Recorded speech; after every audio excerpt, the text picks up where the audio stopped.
अध्याय 24. श्री गणेशाय नमः. नमो श्री सरस्वती. हे सच्चिदानंदा सत्य स्वरूप वेदा, हे चैतन्यामोदा आनंद रूपा तू सर्वदा तुझ नमो. पृथ्वी आप वायू तेज नभ या तुनी उपजला देह अदुर्लभ. होता प्रकृती पुरुष संयोग लाभ गर्भवृत्ती होत तसे. गर्भातून जीव उपजती मातृपितृ नेतळा तुनी निश्चिती. नित्य जे जे भोजन करती त्या गुणी संस्कार घडे की. हा जीव गर्भातून उपजतो आणि मातृपितृ नेतनातून निश्चित होतो. आणि नित्य जे भोजन करतात जे खातो त्याच्यामधून त्या गर्भावर संस्कार. सत्व रजतम गुणे फुलती मानव जीवने. आपापुल्या प्रारब्धाप्रमाणे कर्माचरण करती. जसे संस्कार झाले तसे कर्म करतो जीव. प्राप्त झालेले जीवन जगत असता सहजपण.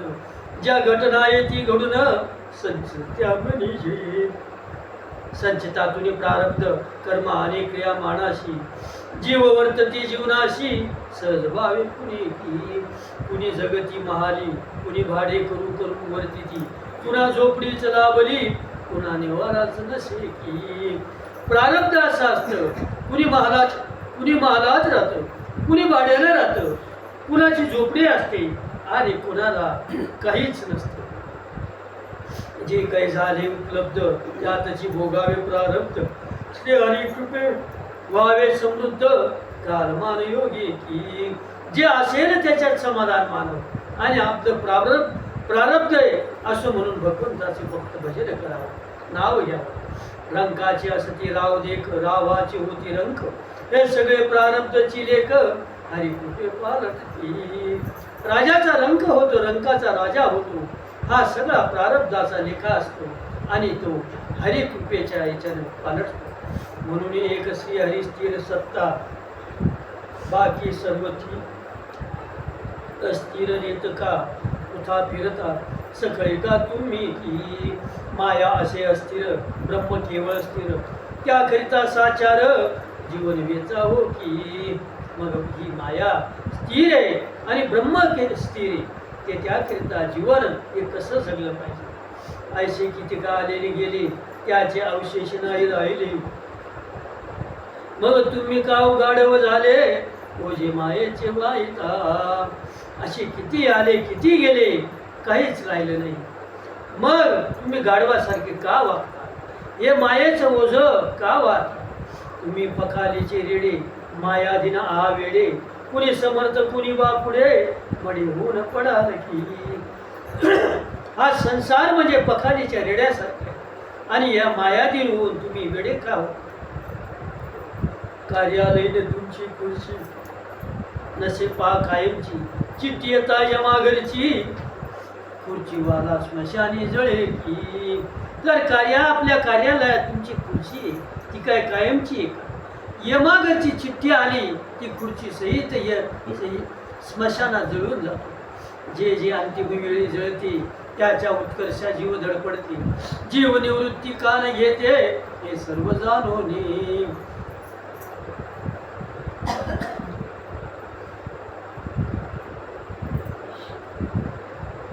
जीव मोहात गुंतला माये त्याची तो कुंटला. ज्याने श्रीहरी चिंतला तो मोक्ष पावत असे. हा जीव मोहात गुंतला आणि मोहामध्येच गुंतला. ज्याने हरीचं चिंतन केलं तो मोक्षाला पावला.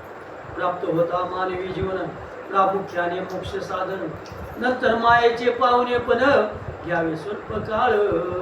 मानवाचं जीवन जरी प्राप्त झालं परंतु मोक्षाचं साधन काय हे पाहावं. हे मायेचे पावणे हे थोड्या करता धरावं. नैमित्तिक मायाधीनता असावी वैराग्यता. अनुभवावी आत्मसत्ता चिरंतन सर्वदा. तर ही जी माया आहे ती तेवढ्या पुरती धरावं पण आतून वैराग्यता असावी. परी भिडगेवाडीचे जीव भिडगतात जे सर्व. नाशिवंताचा गर्व पुण्या कामी नसे की. पण हा जीव हिडगा आहे तर इडग्यामध्ये सर्व घालून देतो आणि ह्या नाशिवंताला जो गर्व असतो तो काही कामाचा नाही. शाश्वताचा स्वाभिमान ठेवावा स्वयंपूर्ण, अशाश्वत जीवनातून वजा करून टाकावे. हा शाश्वताचा अभिमान का? शाश्वत म्हणजे खोटं, खोट्याचा अभिमान का एवढा? आणि जे अशाश्वत जीवनातून ते वजा करून टाका. शाश्वताची करिता बीज, अशाश्वता करून वर्ज, सर्व शराचे फेडावे कर्ज, मोक्ष तिजोरीतून. तर शाश्वत अनशाश्वताची बेरीज करावी आणि भगवंताचं कर्ज मोक्षाच्या तिजोरीतून फेडून टाकावे. उरले जे जीवन व्रतो पोषणी खर्चून, आत्मदेव व्हावा प्रसन्न, अधिक मास व्रते की. जे जीवन उरलं सुरलं ते व्रताच्या याच्यानं खर्चून टाकावं आणि आपला आत्मदेव प्रसन्न व्हावा म्हणून अधिक मासाचं व्रत करावं. श्रीहरी सांगती पद्मे लागून, पुण्या फळास्तव कोणते दान, ते करावे गाता श्रवण, श्रोते सज्जन हो. अरे हरी सांगायला लागले लक्ष्मीला, नारायण सांगायला लागले की कोणतं फळ दान केल्यानं, कोणतं फळ दिल्यानं, कोणतं दान दिल्यानं कोणतं फळ भेटतं ते ऐका. अधिक मासामध्ये जे कोणी उत्तम सुपात्र ब्राह्मणा लागून संतुष्ट करती हे मदान देऊनी, हे मनोरथ पूर्वी होत असे. अधिक मासामध्ये उत्तम असा सुपात्री ब्राह्मण पाहून त्याला संतुष्ट करायसाठी हे मदान करावं. हे मदान म्हणजे सोने, मनोरथ पूर्ती होते. दीपदान, गोदान, दीपदान, हे मदान, हे सर्व दानामध्ये महान. अधिक मासी शुद्धाचरण नित्य नेम व्हावे हो. तर या अधिक मासामध्ये गोदान, दीपदान, हेमदान हे महान आहे. अधिक महिन्यात गोदान म्हणजे सकळ पापाचे निर्वाण, गोलोम संख्या कल्पजान, वास होय गोलोकी. तर या साऱ्या पापांचं निर्वाण आणि गोलोकामध्ये वास होतो. जे कोणी गोलोकामध्ये जातो, वास होतो म्हणजे गोलोकात जातो. जे कोणी श्रद्धायुक्त द्विजाशी दानात देती रजत, त्याचे पितर संतोषत मनोरथा पूर्वी. तर कुणी श्रद्धायुक्त दानामध्ये रजत म्हणजे काय? चांदी. रजत म्हणजे कुणी चांदी जर दान देत असेल तर पितर संतुष्ट होतात आणि मनोरथ पुरवितात. ताम्र अथवा ताम्रपात्र सुपात्र देयता पवित्र, त्या व्रताचा सर्वत्र गोलाकर गोलोक रक्षती. तांब किंवा तांब्याचं पात्र असो ते सुपात्र ब्राह्मणाला पवित्र असं दान करावं आणि व्रत करावं की तो जीव गोलोकाला हिरे माणिक मोती जे दान करीती, ते होती भूपती यथा काली पुण्यत्वे.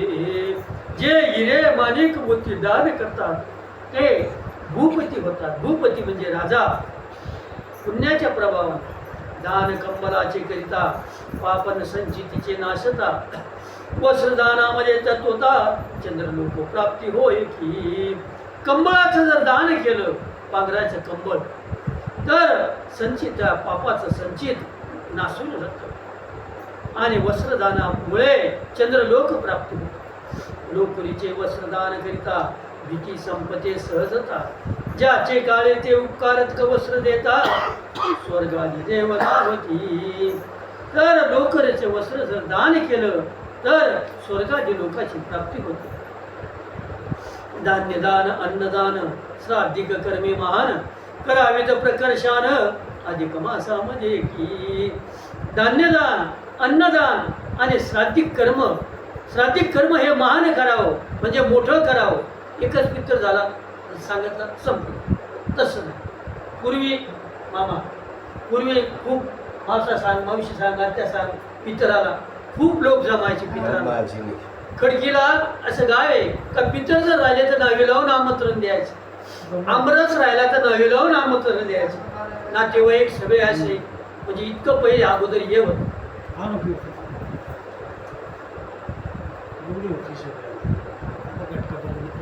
साधारण वर्षाचा काळ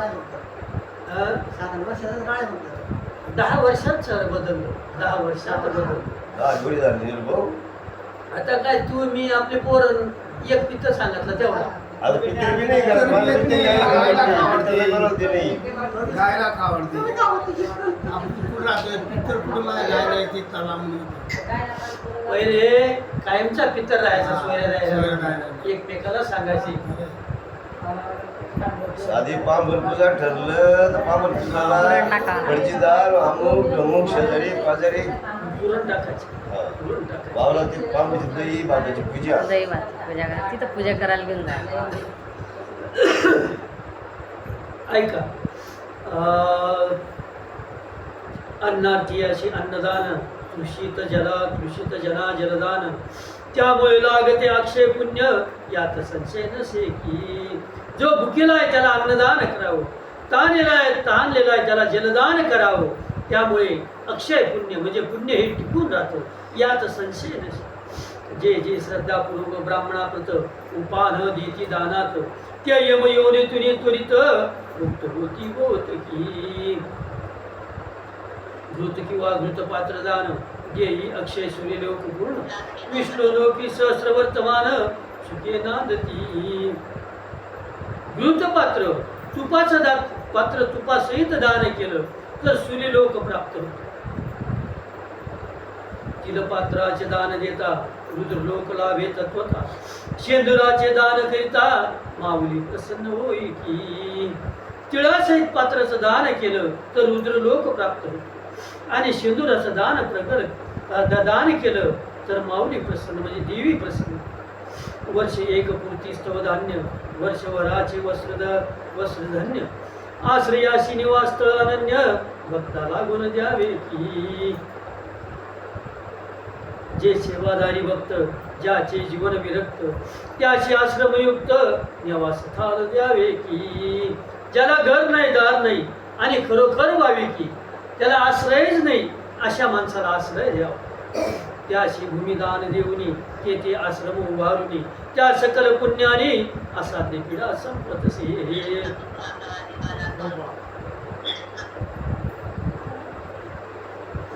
ज्याला काहीच नाही कुणीच नाही त्याला थोडी कवयना भूमिदान द्यावी आश्रमापुरती कवयना. पीडिताशी औषधदान तरुणाशी कन्यादान भुकेल्याशी अन्नदान द्यावे भावाने. जो पीडित असेल त्याला औषध दान द्या आणि तरुण असेल कन्यादान करा. कन्यादानाचं खूप मोठं महत्व म्हणून ज्याला कन्या आहे तो खूपच भाग्यवान. जो कुणी निराश्रित त्याशी करावे आश्रित. जे कुणी निर्धन असत धनदान द्यावे की. जे कुणी ज्याला काही कोणी आश्रय नसेल ज्याला कोणीच नाही त्याला आश्रय द्यावा. गुणाचा असला तर आणि कोणी निर्धन असला तर त्याला थोडंफार कमाईना धन द्यावं. ज्याच्या जवळ जे जे अधिकाशी ते त्याने गरजवंताशी देता. लक्ष्मी वशे त्याने गरजवंताशी देता लक्ष्मी वसे. अधिकासुनी जो कंजूस दिसे रोग असह्य होत असे. जर ज्याच्याकडे जे अधिक असेल त्याने गरजवंताला दिलं पाहिजे त्याच्याने लक्ष्मी दुप्पट होते. आणि जो असून कंजूसपणा दाखवतो त्याला रोग प्राप्त होतो. कुणाजवळी अधिक गरे कुणाजवळी धन खर्चिताई उरे. कुठे घरची खर्ची घालावे हे ना कळे त्याशी निर्धनाशी द्यावे की. कुणाजवळ खूप घर आहे कुणाजवळ खूप धन आहे खर्च करून बी उरून राहतं अशा माणसाने ज्याला नसन त्याला धन द्यावं. निर्धनाशी धन देता धनदान वाचविता त्याचे दुःखी जीवन. राज्य संचालनाशी पुण्य त्याशी प्राप्त होत असे. अधिक मास व्रत करिता निराधाराशी आधार देता निर्बलाशी मदत करिता देव प्रसन्न होत असे. अधिक मास व्रत करीत असताना कुणी निराधार असेल त्याला आधार द्यावं. कुणी निर्बल असेल संकट आलं त्याला मदत करावी. त्याच्याने भगवंत खरोखर प्रसन्न. अज्ञानाशी ज्ञानदान नेत्रहीनाशी नेत्रदान पांगळ्याशी काठीदान सेवा भावे करावे. अज्ञानाशी ज्ञानदान करावं. ज्याला येतं ना ज्याला ज्ञान आहे ना त्यांनी खरोखर सांगावं. जवळ ज्ञान कधीच ठेवू नये. नेत्रहीनाशी नेत्रदान पांगळ्याशी काठीदान सेवा भावे करावे. जे जे आपल्या जवळ अधिक ते गरजवंता द्यावे लौकिक.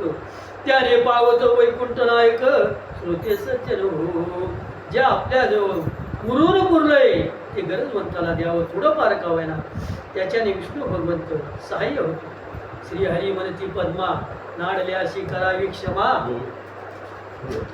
श्रीहरी म्हणती पद्मा नाडल्याशी करावी क्षमा. सर्वदानाचा महिमा अधिक मासी असे की. श्रीहरी लक्ष्मीला सांगतात जो कोणी चुकला पण तो जर शरण आला तर त्याला अवश्य माफ करावं, त्याला माफी द्यावी, त्याच्यात पुण्यदान आहे. अधिक महिन्यात जे दान करीती ते श्रीमंत होऊन वावरती. जे दान करीता हात आवरती पुढच्या जन्मी दारिद्र्य भोगी. जे अधिक महिन्यात दान करतात असून श्रीमंत असून जे वावरती ते हात आवरतात ते पुढच्या जन्मात दारिद्र्य होतात. म्हणून अधिक मासामध्ये दानाचे सत्कार्य जो साधे त्याच्या भाग्योदया दयाब्दे सिद्धी पाठवित असे की. म्हणून अधिक महिन्यामध्ये दानाचे सत्कार्य मोठं आहे आणि त्याचं भाग्योदय उदयाला येतं. त्या सिद्धी प्राप्त होऊनी अनेक कार्य सिद्धतेनी पूर्ण होता या भुवनी. अधिक मासात त्या सिद्धी प्राप्त होऊन अनेक कार्य सिद्धतेनं पूर्ण होती. म्हणून दान करण्याचे सत्कर्म प्रत्येकाने अनुभवावे वरम. तेने प्रसन्न होऊन यमधर्म अपमृत्यू टाळत असे. म्हणून दान करण्याचं सत्कर्म प्रत्येकाने अनुभवलं पाहिजे. दान करून आपल्या कर्माला चॅलेंज केलं पाहिजे. मी हे केलं काय होतं. त्याने प्रसन्न होऊन यमधर्म याने यमधर्म सुद्धा प्रसन्न होतो. आणि अपमृत्यू म्हणजे अल्पमृत्यू म्हणजे कमी वयात मृत्यू ठरतो. दाने होती कीर्तिमंत दाने होती श्रीमंत दाने होती आयुष्यमंत भूमीवरी हो. दानाने कीर्तिवान होतो, दानाने श्रीमंत होतो, दानाने आयुष्यवान होतो या भूमीवर. दाने सगळी इच्छापूर्ती दाने सगळं पाप लोपती. दाने देव प्रसन्न होती भक्त जनावरी. दान दिल्यानं इच्छापूर्ती होती, दान दिल्यानं पापाचा लोप होतो, दान दिल्यानं देव प्रसन्न होतो भक्ता. म्हणून मानवांनी दीक्षादानाची घेऊनी दान धर्माकारणी जन्मकृतार्थ करावा. म्हणून या मानवानं दीक्षा काय घ्यावी तर दान करण्याची घ्यावी. दान हे धर्मासाठी जन्मकृतार्थ व्हायासाठी करावं. गंगा गया कांची पुष्कर रेवा मही शिवा कुरुक्षेत्र सुंदर यमुना चंद्रभागा नद्या थोर परंतु अधिक मासाहून कनिष्ठची. तर नद्या सांगितल्या आहे गंगा गया कांची. बाकीचे क्षेत्र सांगितले का कांची पुष्कर रेवा मही शिवा कुरुक्षेत्र सुंदरा यमुना चंद्रभागा हे सुद्धा अधिक मासापेक्षा कनिष्ठ आहे म्हणजे लहानच आहे. अधिक मासाचं ज्ञान गंगेचे ज्ञान घडता अवचित साचे दर्शन घडता माऊलीचे या संपुण्य नसे की. अधिक महिन्यामध्ये ज्ञानगंगा कानात उतरली पाहिजे आणि स्नान हे घडलं पाहिजे आणि माऊलीचं कुठल्या तरी माऊलीचं दर्शन झालं पाहिजे. त्याच्यासारखं पुण्य नाही. अधिक मासा माझी जे कुणी ज्ञानगंगेत स्नान काजी निवास करीतो सहजी ऐश्वर्य त्याला की.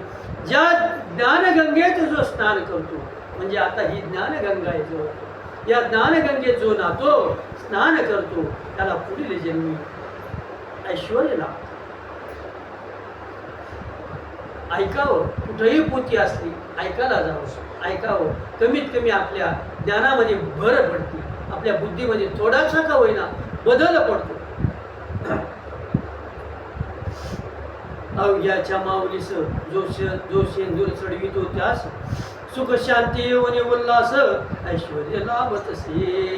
जिथं काही देवीचं मंदिर असेल त्याला जाऊन तो त्या देवीला शेंदूर चढवितो त्याला सुख शांती होते. माऊलीच्या ओट्यावर जे खुळं भजन गाती साचार त्याचे प्रापंचिक व्यवहार माऊली करीत असे. जे देवीचं भजन करतात आणि गायन करतात त्यांचं प्रापंचिक व्यवहार माऊली पाहत असतात. पूर्वी अरुंधती आणि पार्वती अवघा क्षेत्री विराजिती ज्ञानगंगेत स्नान करीती पुण्य लाभ व्हावया.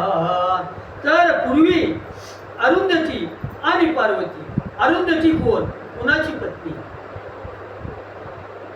अरुंधती ही वशिष्ठाची आणि पार्वती भोले बाबाची.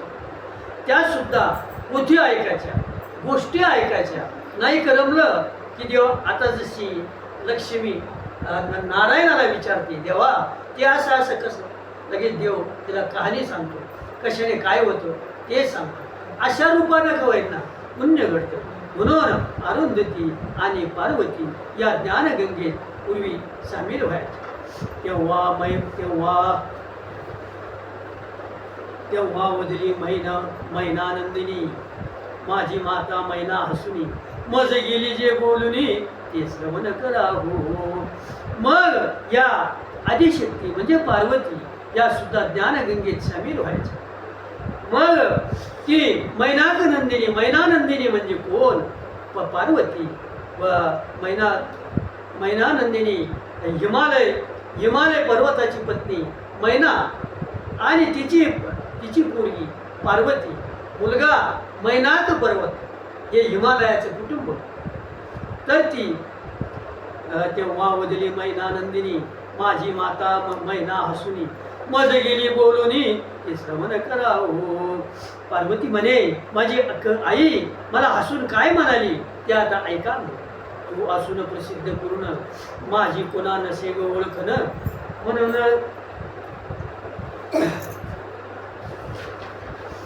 म्हणून मी येथे येऊन बसली असे हो. तर ती काय म्हणे मुलीला, बाई तू सगळीकडे प्रसिद्ध आहे म्हणे, तुला सारं जग ओळखतं, पण मला काही कोणी ओळखत नाही, म्हणून मी इथं तुझ्याजवळ येऊन बसले आहे. तू माझपासून उत्पन्न, तुला ओळखे सारे त्रिभुवन, परी माझी ओळखन तुझे जननी असून ग. बाई तुला जन्म मी दिला, माझ्यापासूनच ही उत्पत्ती झाली, तुला सारं त्रिभुवन ओळखतं, पण मला काही ओळखत नाही कोणी, तुझी आई असून. मग मी म्हणाले ग माऊली प्रसिद्ध जगती जहाली, तिच्या पूजनाने मी पावली युगी भाविका. मग पार्वती म्हणाली, आई या जगात प्रसिद्ध मी कशी काय झाले? तुझ्यामुळे झाले. या माऊलीस जो कोणी तुझे सिंदूर लावूनी, त्याला मी प्रसन्न होऊनी उत्कर्ष त्याचा करीत असे. तर तिची जी आई होती, तिला जो कोणी तिची पूजा करत, तिला सिंदूर लावून हे करत, त्याला मी प्रसन्न होईल अशी पार्वतीचे हे वचन ऐकले अरुंधतीनं. म्हणे याचे कैसे पूजन करावे वरती मज की. पार्वतीचे वचन अरुंधतीनं ऐकलं. मग अरुंधती काय म्हणे, बाई हिचं पूजन कसं करावं ते मला सांग. ऐकावे तू अरुंधते, अधिक मास जेव्हा येते, माझ्या माऊलीस अर्पिते सकळ भक्तिभाव मी स्वतः की. अरुंधते आई, अधिक मास जेव्हा येतो, माझ्या माऊलीला जो कोणी अर्पण करत भक्तिभावानं, तिथं मी स्वतः राहील. सर्व विश्व पूजिते मला, मी पूजिते माझ्या माऊलीला. अधिक मास पूर्ण अर्पिला माझ्या माऊलीस की. सारं जग मला पुजतं, पण मी माझ्या माऊलीला पुजतो. आणि अधिक मास पूर्ण माझ्या आईला अर्पण करतो. माऊली पार्वतीचे हे विधान ऐकले हे अरुंधतीनं. म्हणे कैसे करावे साधन कथन करा की. पार्वतीचं ऐकल्यानंतर अरुंधती म्हणती, हे कसं करावं सांगा. अधिक मासाची शुक्ल तृतीया गुरु आज्ञा घेऊन पूजन करावे पूर्णतया भक्तिभाव ठेवून या. तर ते माऊलीचं पूजन कसं करावं? अधिक मासामध्ये शुक्ल तृतीया येते, तर गुरुला विचारून तिचं पूजन करावं भक्तिभावाने. मग सुंदर स्थान सारवणी पालास काष्टासनी धतुर फळे 5 घेऊन माऊली पूजावी. सुंदर जाग्यावर सारवून घ्यावं आणि पाला चांगल्या शुद्ध याचा पाला घ्यावा आणि काष्टासनी पाटावर ठेवावं आणि धतूर म्हणजे धोत्र्याचे 5 फळं घ्यावं आणि माऊलीला पूजावं. 5 गौरी वर्तमान पालाश काष्टासनी ठेवून मेनाची मूर्ती बनवून प्रतिष्ठापन करावी. 5 गौरी कराव्या आणि त्या काष्टासनावर ठेवावं. काष्टासन म्हणजे पाठ, लाकडासन आसन म्हणजे पाठ. मेनाची मूर्ती बनावावं आणि स्थापना करावी. अखंड निरंजन दीप लावणी पाद्यार्थ गंध पुष्पादी पूर्ण माऊलीचे शेंदूर लावून कन्हेर फुल अर्पावे. अखंड निरंजन म्हणजे दीप लावावा आणि पाद्यार्थ गंध पुष्प आणि माऊलीला शेंदूर लावून कन्हेराच्या फूल अर्पावं. संपूर्ण अधिक मासपर्यंत दीप ठेवावा प्रज्वलित राहावे एक गुप्त होऊन.